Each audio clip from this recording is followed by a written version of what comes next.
ایک تفسیر میں بھی عرض کیا، بعض لوگوں کو ایسا لگتا ہے کہ رمضان میں لوڈ شیڈنگ ہوتی ہوگی، کچھ خزانہ خدا میں بچت کے لیے لوگوں کو بھوکا اور پیاسا رکھا جاتا ہے، کچھ رزق بچا لیا جائے۔ نادانو، اللہ رب العزت جو پوری کائنات کا رزاق حقیقی ہے، اسے کسی چیز کی کمی نہیں ہے۔ یہ روزے جو فرض کیے گئے خزانے میں بچت کے لیے نہیں، بلکہ ہمارے جسموں کی اور ہماری روحوں کی اصلاح کے لیے، ہماری روحوں کی اصلاح اور جسموں کی اصلاح کے لیے ہمیں تقویٰ ملے۔ میں آپ کو بتاتا ہوں، ایک سوال میں آپ سے پوچھتا ہوں، آج رمضان میں یہ بہت ضروری ہے، کیونکہ رمضان ہونے کے بعد بھی سب کو پتا ہے کہ چاند دکھتے ہی اللہ شیطانوں کو قید کر لیتا ہے، یہ سب کو پتا ہے۔ حدیث پاک میں بھی سرکش جنات اور شیطان دونوں قید ہو جاتے ہیں، ان کو قید کر دیا جاتا ہے، جب تک چاند نہیں دکھے گا یہ نہیں آئیں گے۔ لیکن جو 11 مہینے ہم بلیم ڈالتے تھے شیطان پر کہ ہم سے برائیاں ہو گئی، گناہ ہو گئی، کیوں؟ ارے شیطان ایسا کرا دیا، شیطان ویسا کرا دیا۔ اب رمضان میں کون کرا رہا ہے؟ شیطان تو ہے نہیں، پھر فجر میں سوتا کیوں ہے؟ بغیر نماز پڑھے ٹانگ پھیلائے ویسی نماز قضا کر رہے ہیں۔ کون سا شیطان تمہیں سلایا؟ ابھی تو شیطان ہے نہیں۔ ابھی بھی بہت سارے لوگ چوری کا کھانا نہیں چھوڑتے، بہت سارے لوگ جھوٹ، دغا، غیبت یہ رمضان میں بھی نہیں چھوڑتے ہیں۔ تو یہ ان کو کون سا شیطان کروا رہا ہے؟ کون سا شیطان یہ برائیاں کرواتا ہے؟ اس کے جواب کے لیے ایک چیز سمجھنا ضروری ہے۔ یہ بات تو مشہور ہے کہ ساری برائیاں شیطان کرواتا ہے، ابلیس کرواتا ہے نا؟ لیکن آپ کو وہ واقعہ معلوم ہے جب آدم علیہ السلام کو اللہ تعالیٰ نے پیدا کیا اور سارے فرشتوں سے کہا کہ سجدہ کرو، کل ہی کی تفسیر میں نے عرض کیا، اس میں ابلیس بھی تھا۔ ابلیس بھی اس وقت بہکا ہوا نہیں تھا، گمراہ نہیں تھا، وہ اچھا تھا۔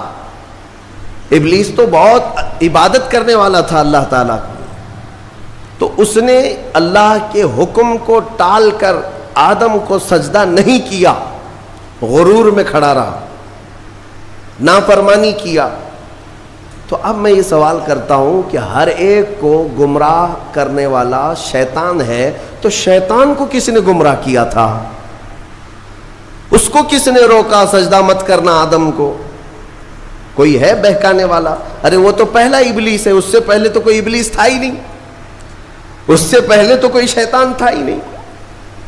شیطان کو کس نے روکا کہ تو بڑا ہے، تو بلند ذات والا ہے، آدم مٹی سے بنا ہے؟ یہ خیال کس نے ڈالا؟ کون سا شیطان تھا اس سے پہلے؟ یہی بات سمجھنے کی ہے۔ محدثین نے مفسرین نے فرمایا، ابلیس کو جس چیز نے سجدہ کرنے سے روکا وہ نفس امارہ ہے، وہ نفس ہے جو آج بھی تمہارے ساتھ ہے۔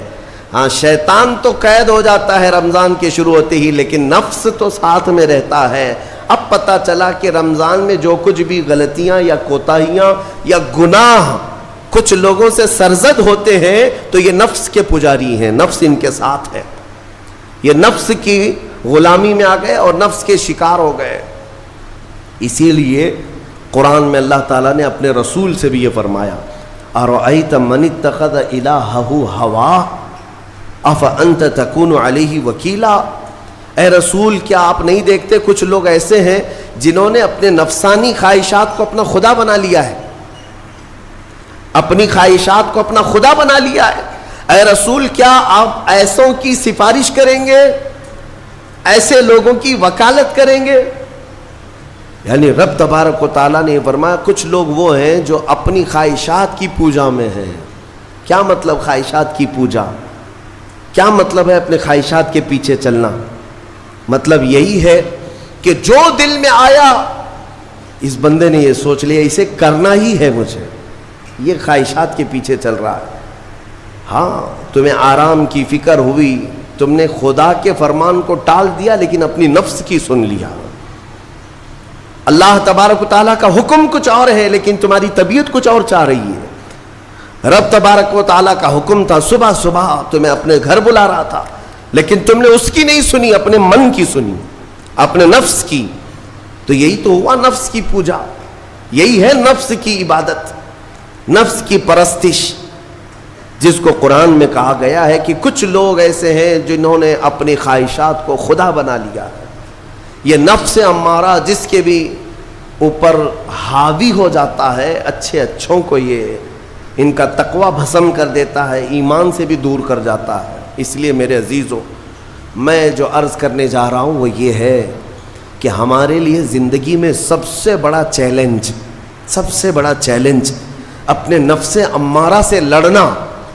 آپ کو پتہ ہے رسول پاک صلی اللہ تعالیٰ علیہ وسلم ایک جہاد سے جب واپس مدینے تشریف لا رہے تھے، وہ جہاد بہت سخت تھا، صحابہ زخمی تھے، بہت گھماسان کی لڑائی ہوئی تھی، لیکن جب واپس مدینے آ رہے تھے تو میرے آقا نے ایک جملہ فرمایا تھا، رجعنا من الجہاد الاصغر الى الجہاد الاکبر.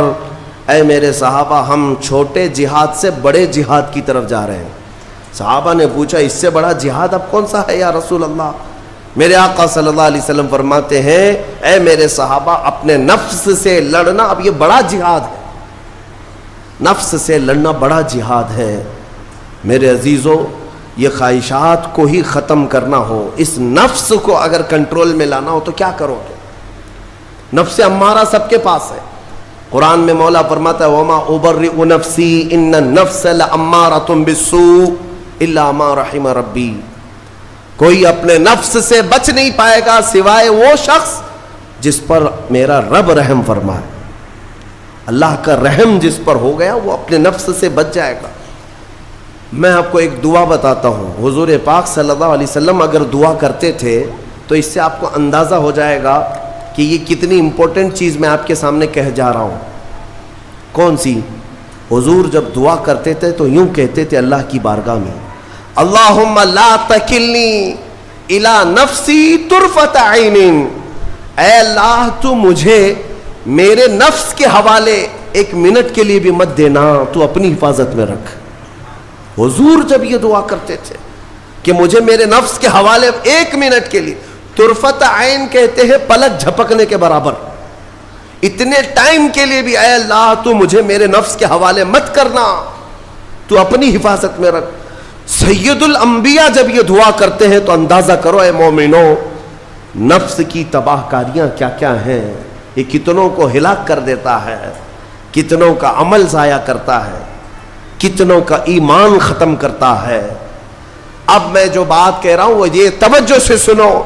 یہ نفس امارہ جس نے شیطان کو بھی گمراہ کیا، شیطان کو بھی بہکا دیا، یہ نفس آدم کو سجدہ نہ کرنے کا جو غرور پیدا کیا، یہی نفس امارہ تھا. اس نفس امارہ کو اگر کوئی کنٹرول کرا سکتا ہے تو وہ ماہ رمضان المبارک ہے. بس یہی ہے رمضان کی فضیلت. رمضان المبارک اس لیے تمہیں دیا گیا کہ بڑی بڑی طاقتیں تمہارے نفس کو قابو میں نہیں کر پائیں گی، لیکن رمضان کے روزے تمہیں کنٹرول میں لے آئیں گے، کنٹرول میں لائیں گے. اب سمجھ میں آیا کہ روزے کیوں رکھائے جا رہے ہیں؟ ارے گرمیوں کی شدت ہے، ادھر حلق سوکھا جا رہا ہے، پیٹ سے لگ جاتا ہے. ان لوگوں کو پوچھو روزہ کیسا ہوتا ہے جو مزدوری کرتے ہیں، ان لوگوں سے پوچھو جو دن بھر کام کاج کرتے ہیں.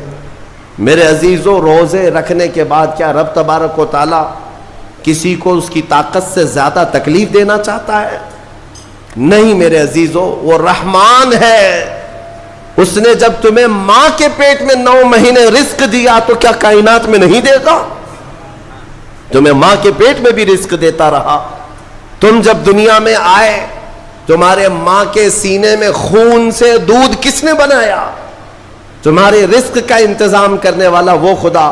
اگر تمہیں حکم دیتا ہے کہ صبح سے لے کر شام تک بھوکے رہو تو یہ اس کا ظلم نہیں بلکہ یہ عین کرم ہے. اللہ تبارک و تعالیٰ کا رحم ہے تم پر کہ وہ مولا ہماری اصلاح چاہتا ہے کہ ہمارے اندر تقوی آ جائے، جسم میں بھی اور روح میں بھی. اب ایک اور بات میں آپ کو بتا دوں. میں نے ایک بات پڑھی تھی نفس کے متعلق، یہ نفس امارہ اسی لیے امام غزالی رحمۃ اللہ تعالیٰ علیہ نے فرمایا اللہ کی جو مخلوق ہے وہ 3 طرح کی ہے، ایک فرشتے، دوسرے انسان، تیسرے جانور۔ یہ 3 الگ الگ قسم کی مخلوق ہیں، کیونکہ اللہ تعالیٰ نے تینوں کو جو چیزیں دی ہیں ان میں فرق ہے۔ فرشتوں کو اللہ نے عقل دیا ہے، نفس نہیں ہے۔ نفس، شہوت، برائی کرنے کی خواہش فرشتوں کے اندر ہے ہی نہیں، وہ سوچ بھی نہیں سکتے برائی کرنے کا۔ فرشتوں کو اللہ نے عقل دیا ہے، اور عقل عزت والی چیز ہے۔ اور جانوروں کو اللہ نے نفس دیا ہے، عقل نہیں، عقل والے نہیں ہیں جانور، عقل والے نہیں، لیکن نفس ہے، شہوت ہے، شہوت بھی ہے، نفس بھی۔ لیکن انسان ایک ایسی مخلوق ہے جسے اللہ نے عقل بھی دیا ہے، نفس بھی دیا۔ مطلب یہ ہے کہ تمہیں اللہ نے ایک چیز فرشتوں والی دی ہے، ایک چیز جانوروں والی بھی دی ہے، دونوں تمہارے اندر ہے، عقل بھی ہے، نفس بھی ہے۔ لیکن امام غزالی فرماتے ہیں توجہ، جو بندہ نفس ہونے کے باوجود گناہوں سے اپنے آپ کو بچا لیا، وہ بندہ فرشتوں سے بھی افضل ہے۔ کیوں؟ فرشتے اس لیے بچے ہوئے ہیں کہ ان کے پاس نفس ہے ہی نہیں، اور تم بچ رہے ہو تو کمال کی بات ہے، نفس ہوتے ہوئے بھی گناہ سے بچ گیا تو اس انسان کا مقام فرشتوں سے بھی اعلیٰ ہے۔ لیکن ساتھ ہی امام غزالی یہ بھی فرماتے ہیں عقل ہونے کے باوجود اگر گناہوں سے نہیں بچتا تو پھر وہ جانوروں سے زیادہ ذلیل ہے، کتے اور خنزیر سے بھی گیا گزرا ہے، کیونکہ جانور تو بیچارہ معذور ہے، اسے عقل نہیں ہے، نفس ہے۔ تمہارے پاس عقل ہے، اس کے باوجود حرام کاریاں کر رہے ہو تو جانوروں سے زیادہ گر گئے۔ فیصلہ تمہارے ہاتھ میں ہے کہ تم کون سی زندگی گزارنا چاہتے ہو، کون سی، کہ تم نفس کے پجاری بن جاؤ یا عقل کا صحیح استعمال کر کے فرشتوں والی صفات پر عمل کرو۔ عزیزان گرامی وقار، نفس اور عقل یہ جو 2 چیزیں ہیں، ان کو میں آپ کے سامنے تھوڑا سا کھول کر کے عرض کرتا ہوں۔ عقل جو ہے عزت والی چیز ہے، جسے بھی دی گئی ہے وہ عزت والا ہے۔ کیوں عزت والی ہے یہ عقل؟ پوری دنیا میں عقل کا ہی تو کمال ہے، جس کے پاس عقل ہے وہ بادشاہ ہے، جس کے پاس عقل ہے وہ لوگوں کو ہانکتا ہے، پوری دنیا کو ادھر سے ادھر کر سکتا ہے۔ عقل اور نفس جو ہے، نفس برائیوں کی طرف بلانے والا، عیاشی کی دعوت دینے والا، موج مستی کرانے والا اور اپنے آپ کو تباہ کروانے والا۔ اچھے بھلے نوجوان، 25 سال کی کڑیل جوانی ہے، کون ہے جو انہیں نشے کے اڈے پر لے جاتا ہے؟ کون ہے جو ان کو تباہ و برباد کرتا ہے؟ نوجوان کو اچھی طرح سے معلوم ہے کہ میں کوکین، افیون، ہیروئن لوں گا تو میرے جسم کے ساتھ کیا ہوگا، اسے معلوم ہے، لیکن اس کے باوجود عیاشی کروانا یہ نفس کی عادت ہے۔ کسی کے اوپر نفس غالب آتا ہے، کسی کے اوپر عقل غالب آتی ہے۔ عقل جس کے اوپر غالب آ گئی وہ اچھا آدمی ہے، نفس جس کے اوپر غالب آ گیا وہ شیطان کا پجاری ہو گیا، نفس کی سننے والا۔ اب یہ دونوں جو چیزیں ہیں میں بتاتا ہوں آپ کو۔ روایت میں ملتا ہے کہ جب اللہ نے عقل کو بھی پیدا کیا اور نفس کو بھی پیدا کیا تو اپنے سامنے حاضر کیا، عقل سے پوچھا کہ اے عقل بتا میں کون ہوں اور تو کون ہے؟ عقل نے کہا یا ربی انا عبدک وانت ربی، اے اللہ میں تیرا بندہ ہوں اور تو میرا رب ہے۔ عقل نے کیا کہا؟ میں تیرا بندہ ہوں اور تو میرا رب ہے۔ اللہ نے عزت سے نوازا، اقرار کیا نا بندہ ہونے کا، عقل نے اقرار کیا۔ پھر نفس کو بلایا، نفس سے پوچھا بتا میں کون ہوں اور تو کون ہے؟ نفس نے کہا انت انت انا انا، تو ہے میں ہوں۔ یہ غرور تھا نفس کے اندر، یہ گھمنڈ تھا نفس کے اندر کہ میں ہوں۔ نفس جس کے اندر غالب آتا ہے وہ آج بھی یہی کرتا ہے، میں ہوں، کسی کے سامنے کیا جھکنا ہے۔ تو حکم ہوا کہ اس نفس کو 100 سال جلایا جائے۔ 100 سال جلایا گیا، اس کو عذاب دیا گیا نفس کو۔ 100 سال بھگتنے کے بعد آگ کی تپش بھگتنے کے بعد اسے پھر لایا گیا نفس کو. اللہ تعالیٰ نے پوچھا اے نفس بتا میں کون ہوں اور تو کون ہے؟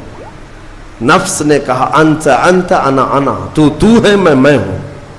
غرور نہیں ٹوٹا، گھمنڈ نہیں ٹوٹا. حکم ہوا اللہ کی طرف سے فرشتوں کو، اس نفس کو اب 100 سال تک بھوکا اور پیاسا رکھا جائے، کوئی چیز نہ دی جائے. اسے سخت سزا دی گئی. بھوک اور پیاس کی نفس کو کوئی چیز نہیں دی گئی. 100 سال کے بعد پھر اس کو حاضر کیا گیا، پوچھا گیا بتا کون ہوں میں؟ نفس نے کہا اے اللہ تو میرا خدا ہے، میں تیرا بندہ ہوں. فرمایا بزرگوں نے کہ نفس کو اگر کوئی جھکا سکتا ہے تو وہ بھوک ہے، اسی لیے مولا نے رمضان کے روزے تم پر فرض فرمایا. نفس کو جھکا سکتے ہو، نفس کو کنٹرول میں لا سکتے ہو تو بھوک کے ذریعے سے. ہاں یہ بھوک اور پیاس یوں ہی نہیں دی گئی ہے. دنیا اگر سمجھتی ہو کہ مسلمانوں کو یہ بھوکا اور پیاسا رکھوایا جا رہا ہے تو انہیں کیا خبر ہے کہ روح کسے کہتے ہیں، نفس کسے کہتے ہیں. جو آلریڈی غلاظت میں پڑے ہوئے انہیں کیا سمجھ ہے. لیکن الحمدللہ ہمارا تصور ہے آخرت کا، ہمارے ہاں تصور ہے جنت کا، ہمارے ہاں تصور ہے جہنم کا، اللہ کی بارگاہ میں حساب کا. اس لیے ضروری یہ بن پڑتا ہے کہ ہم اپنی دنیا میں ہی اصلاح کریں. میرے عزیزوں، اس نفس کی جو تباہ کاریاں ہیں اس سے بچنا ہر نوجوان کے لیے ضروری ہے. تم روزوں کو ہلکے میں مت لو. اس سے پہلے بھی میں کہا کرتا تھا، آج پھر سے میں ریپیٹ آپ کے سامنے کہتا ہوں، مسلمان کے لیے روزے جو فرض کیے گئے آپشنلی نہیں ہے میرے عزیز. یہ آپشنلی نہیں ہے، اختیاری نہیں ہے. جسے چاہے وہ رکھے، جسے چاہے وہ چھوڑے. ہاں ہمارے ہاں معاشرہ ایسے ہی ہے نا. ہاں صبح اٹھ کر کے لوگ پوچھتے رہتے ہیں روزہ ہے، روزہ ہے. کیوں پوچھ رہے ہو روزہ ہے؟ مسلمان ہے تو روزہ فرض ہے، روزہ فرض ہے. اگر میں آپ کو پوچھوں اچھا لگے گا؟ انسان ہو اچھا لگے گا. سامنے دکھ تو رہا ہے انسان ہے، پھر کیا پوچھنا ہے؟ مسلمان کے لیے روزہ ایسا ضروری ہے جیسے اس کے لیے انسان ہونا ضروری ہے. وہ روزے چھوڑتا کیوں؟ ہاں چند ہی چیزیں ہیں جہاں تخفیف دی گئی ہے شریعت میں. وہ سفر ہے یا مرض ہے، ایسا مرض کہ جس سے وہ نہیں برداشت کر پاتا، اس میں اللہ تعالیٰ نے اسے چھوٹ دی ہے، رخصت دی ہے. یا حاملہ عورت ہے، یا دودھ پلانے والی عورت ہے، یا پھر اب بہت سارے لوگ ایسے ہیں جو ہٹے کٹے ہیں، تندرست ہیں، توانا ہیں، روزے چھوڑے ہوئے ہیں. میرے عزیز، سب ہونے کے بعد اگر روزہ چھوڑنے کی کسی کو رخصت ہے نا تو صرف ان عورتوں کو جن کی ماہواری آتی ہے مہینے میں یا بچے کے بعد. حیض و نفاس والی عورتوں کے لیے روزہ نہیں ہے. تو میں ان لوگوں سے پوچھتا ہوں کیا تمہاری بھی ایسی کیفیت ہے جو تم روزہ چھوڑے گھوم رہے ہو؟ ناپاک ہو؟ ناپاکی آئی ہے؟ نہیں ہے تو پھر کیوں روزہ چھوڑتے ہو؟ ایک روزے کو چھوڑنے کی سزا حدیث میں بتائی گئی 900 سال دوزخ میں رکھا جائے گا. 900 سال. اب کیلکولیٹ کرو، اگر تمہاری زندگی کے روزے قضا ہیں تو کتنے 100 سال جائیں گے. اسی لیے میرے عزیزو، جب تک طاقت ہے روزے فی الحال کے رکھو ہی رکھو. اگر پیچھے کے چھوٹے ہیں تو اسے بھی پہلے کمپلیٹ کر لو، ورنہ قیامت کے دن کی سزائیں نہیں برداشت کر پاؤ گے، بھگت نہیں پاؤ گے. یہ ہم جو بار بار کہتے ہیں آپ کے روزہ رکھنے سے میرا کیا ہے، ہم تنبیہ صرف اس لیے کرتے ہیں کہ قیامت کے دن اللہ تعالیٰ کے عذاب میں گرفتار نہ ہو جاؤ، عذاب میں گرفتار نہ ہو جاؤ. اور ہمارے بزرگوں نے ہمیں تعلیم دی ہے کہ اللہ تعالیٰ جب 11 مہینے کھلاتا پلاتا ہے اور وہی مولا 1 مہینہ اگر حکم دے تو یہ کس قدر بندے کی ناانصافی ہے کہ اپنے مولا کے حکم کو پیٹ پیچھے ڈالتا ہے اور پھر کھاتا پیتا رہتا ہے. کیا اسے اپنے رحمان کی رضا کی اتنی بھی فکر نہیں ہے کہ یہ میرے مولا کی رضا ہے روزہ؟ اسی لیے تو اس مولا نے فرمایا روزہ میرے لیے ہے اور اس کی جزا کچھ نہیں، میں خود بندے کا ہو جاؤں گا. الصوم لی وانا اجزا بہ. اور ایک حدیث میں عجزی بھی پڑھا گیا، یعنی روزہ میرے لیے ہے اور میں ہی اس کی جزا ہوں. میں ہی اس کی جزا ہوں. مطلب یہ ہے کہ دوسرے اعمال کی جزا میں جنت ہے, محلات ہے, الگ الگ ثواب ہے, لیکن روزے کے متعلق مولا نے فرمایا میں خود ہی اس کی جزا ہوں. تجھ سے تجھی کو مانگ کر مانگ لی ساری کائنات, جس کا خدا ہو گیا اس کی ساری کائنات. میرے عزیزوں, اللہ تبارک و تعالیٰ اگر کسی بندے کا ہے تو پھر اس کے کیا کہنے. اچھا, ایک اور اس میں حکمت یہ ہے, روزہ جو رکھا جاتا ہے یہ بندے اور اللہ کے بیچ کا راز ہے, دوسرے کسی کو پتہ نہیں. میرا روزہ آپ کو نہیں معلوم, آپ کا روزہ مجھے نہیں معلوم. چہرہ دیکھ کر کے کچھ بھی کہا جا سکتا ہے. ہاں, چہرہ دیکھ کر کسی کا روزہ پتہ چلے گا. آپ کل سحری کر کے نیت کر کے روزے سے آئے ہیں, کسی کی پیشانی پہ تو لکھا نہیں ہے کہ یہ روزے دار ہے. آپ نے کہا ہم نے مان لیا, لیکن حقیقت کیا ہے یہ تم جانو گے, اللہ ہی جانے. بہت سارے تمہارے پاس موقع ایسے آتے ہیں جب ایک ایک گھونٹ نگل سکتے ہو, وضو کے بیچ میں, غسل کے بیچ میں, جب کوئی نہ دیکھ رہا ہو تب چٹکیاں لے کر اندر ڈال سکتے ہو, کوئی نہ دیکھ رہا ہو. لیکن بندے اور مولا کے درمیان کا ایک راز ہے روزہ. اسی وجہ سے ایک حدیث میں ملتا ہے قیامت کے دن جب ایمان والوں کو جمع کیا جائے گا اور جن کی بخشش ہو جائے گی تو ان میں ایک جماعت ایسی ہوگی جو جنت کی طرف اڑتے ہوئے جا رہے ہوں گے اور جنت میں پہنچ جائیں گے, کسی کو نظر نہیں آئیں گے, بہت تیزی سے وہ جنت پہنچ چکے ہوں گے. باب الریان ایک دروازہ ہے جو صرف روزے داروں کے لیے, جن کے روزے اللہ کی بارگاہ میں پسند آ گئے, وہ دروازہ صرف ان کے لیے. وہاں پہنچ چکے ہوں گے, بہت سارے اہل اللہ, بڑے بڑے مقامات والے وہاں موجود ہوں گے. پوچھیں گے تم کہاں سے آئے, کون سے راستے سے آئے؟ نہ وہاں نظر آئے نہ راستے میں نظر آئے, یہاں کیسے پہنچے؟ تو وہ کہیں گے کہ اللہ تبارک و تعالیٰ نے ہمیں روزوں کی وجہ سے یہ مقام دیا. رب تعالیٰ کی طرف سے ارشاد ہوتا ہے کہ ان بندوں نے دنیا میں جو روزہ رکھا تھا وہ سب سے چھپا ہوا تھا, کسی کو پتہ نہیں تھا روزہ ہے یا نہیں. اس لیے جب میں نے ان کے روزے قبول کیے تو سب سے چھپا کر انہیں جنت کی طرف بھیج دیا. وہاں پر بھی یہ جزا دی گئی. میرے عزیزوں, فضیلتیں بہت ساری ہیں, سب کو پتہ ہے, لیکن میں جو کہہ رہا ہوں وہ یہ ہے کہ اگر اپنے نفس کو کنٹرول میں لانا ہو تو یہ روزے شرط ہیں. ایک صحابی حضور کی بارگاہ میں آئے, جوان تھے, کہا کہ یا رسول اللہ صلی اللہ علیہ وسلم, جوان ہو چکا ہوں, شادی کی عمر ہے, لیکن شادی کرنے کی طاقت نہیں, مال نہیں, اسباب نہیں, کیا کروں؟ شادی نہ کرے تو گناہوں کی طرف چلے جائیں, خواہشات ہیں انسان کی. تو جانتے ہیں میرے آقا صلی اللہ تعالیٰ علیہ وسلم نے کیا فرمایا کہ اگر استطاعت ہے تو شادی کر لے, ورنہ روزہ رکھ لے. شادی کے بدل ڈائریکٹ کون سی چیز؟ روزہ. فرمایا اس لیے کہ روزہ تمہاری شہوت کو ختم کرتا ہے, تمہارے اندر صبر قائم کرتا ہے. عزیزان گرامی, حدیث پاک کا یہ مفہوم میں آپ کے سامنے رکھ رہا ہوں. تربیت میں میرے آقا نے ان نوجوانوں سے کہا جن کی شہوت غالب ہے, جو گناہوں کی طرف زیادہ جا سکتے ہیں, ان کے لیے فرمایا گیا وہ روزہ رکھیں, کنٹرول میں رہیں گے. صرف رمضان کا ہی نہیں, سال میں اور بھی دنوں میں روزہ رکھو تاکہ تمہارا نفس قابو میں رہے, کنٹرول میں رہے. میں چند مہینے پہلے کچھ نوجوانوں کی کثرت کو دیکھ رہا تھا جو اپنے جسم کو شیڈول بنانے کے لیے, مینٹین کرنے کے لیے ڈائٹ پلان تیار کر رہے تھے. تو اس میں ایک بہت ہی بڑے ڈاکٹر ہیں جنہوں نے ڈائٹ پلان دیا, تو اس میں انہوں نے مینشن کیا کہ ہفتے میں ایک دن بھوکا رہنا چاہیے, صبح سے شام تک. وہ نان مسلم ہے. میں نے پوچھا تھا کہ یہ آپ کے ڈائٹ پلان میں کس لیے ہے, تو انہوں نے اس کی سائنٹیفک وجہ بتائی کہ ہفتے بھر میں ہم جو کچھ بھی کھاتے ہیں, کچھ ایسی چیزیں جمع ہو جاتی ہیں جن کو پگھلنے کا موقع ہی نہیں ملتا, ہم بار بار کھاتے رہتے ہیں, اس پر چیزیں جمع ہوتی رہتی ہیں. ایک دن ہفتے میں اگر اپنے پیٹ کو خالی چھوڑ دیا جائے تو فاسد مادے گل کر کے باہر نکل جائیں گے اور صحت ہمیشہ صحیح رہے گی. یہ دنیا کہہ رہی ہے. میرا مولا بغیر حکمت کے کوئی چیز تم پر فرض نہیں فرماتا.